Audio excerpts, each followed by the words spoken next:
संविधान विशेषज्ञ रामनारायण यादव जी हमारे साथ मौजूद हैं। इनके बारे में बताना चाहूँगा कि ये एडिशनल सेक्रेटरी हरियाणा विधानसभा से सेवानिवृत्त हैं और पंजाब विधानसभा के एडवाइज़र के रूप में काम करते रहे हैं। इनसे जानेंगे विप क्या होता है और अविश्वास प्रस्ताव क्या होता है, क्योंकि 10 मार्च का दिन हरियाणा विधानसभा में बहुत महत्वपूर्ण है। कांग्रेस अविश्वास प्रस्ताव ला रही है, सरकार सुनिश्चित मानकर चल रही है कि उनके पास बहुमत है और विप इस मामले में जारी किए जा रहे हैं। यादव साहब, विप क्या होता है? धरनी जी, विप दो चीज़ें होती हैं, एक तो पर्सन और एक सब्जेक्ट।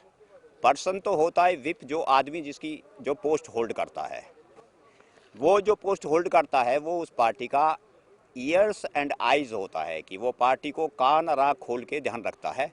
दूसरी तरीके से उसको कह सकते हैं कि वो शॉक एब्जॉर्वर होता है, यानी कि झटकों को झेलने वाला आदमी होना चाहिए वो। इसको तो ये पर्सन होता है।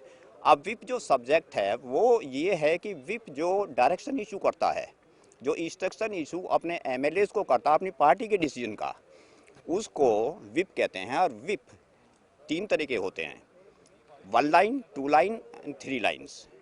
इनकी इम्पोर्टेंस इसी के ऊपर है, लीगलिटी के साथ, जो सुप्रीम कोर्ट ने भी लेट डाउन किया हुआ है। कई केसों में किया हुआ है, ये कीहोटो होलो के में भी किया हुआ है, बाला साहेब पाटिल के में भी किया हुआ 2019 में। तो विप 3 तरीके होते हैं। जो विप इस बार जारी हो रहे हैं, ये जारी करने के पीछे महत्वपूर्ण कड़ी क्या रहती है, क्यों किए जाते हैं? इस वजह से होती है, देखिए कि हर पार्टी में थोड़ा सा डिफरेंस ऑफ ओपिनियन तो होती है।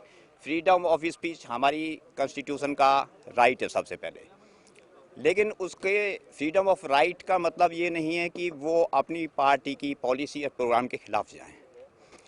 अब ये लेट डाउन हो गया है कि जब से 10th शेड्यूल लागू हुआ है कि 2A में जो डायरेक्शन पार्टी इशू करेगी उसको मानना पड़ेगा।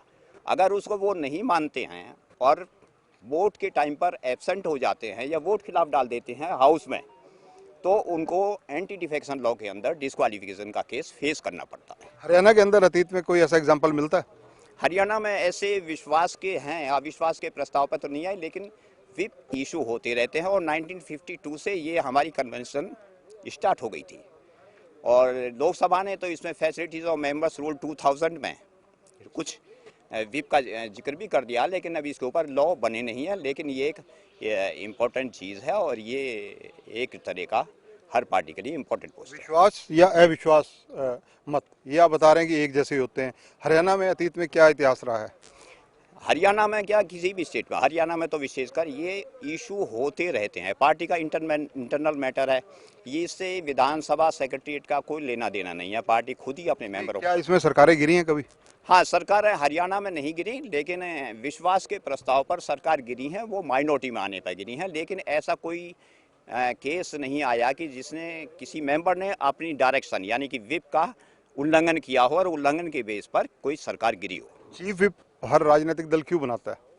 चीफ विप इस वजह से बनाता है कि पार्टी की अपनी पॉलिसी एंड प्रोग्राम्स होते हैं। चीफ विप ये देखता है कि हमारा leader, for example leader of Congress party, leader of BJP party, leader of JJP party इन हरियाणा, उनके लीडर के क्या व्यूज़ हैं, क्या ओपिनियन है, क्या उनका किस सब्जेक्ट पर स्टैंड है, वो इस स्टैंड को एडजस्ट करके अपने मेंबर्स को बताता है और वहाँ पर चलने के, रहने के, करने के लिए उनको डायरेक्शन देता है। धन्यवाद रामनारायण यादव जी।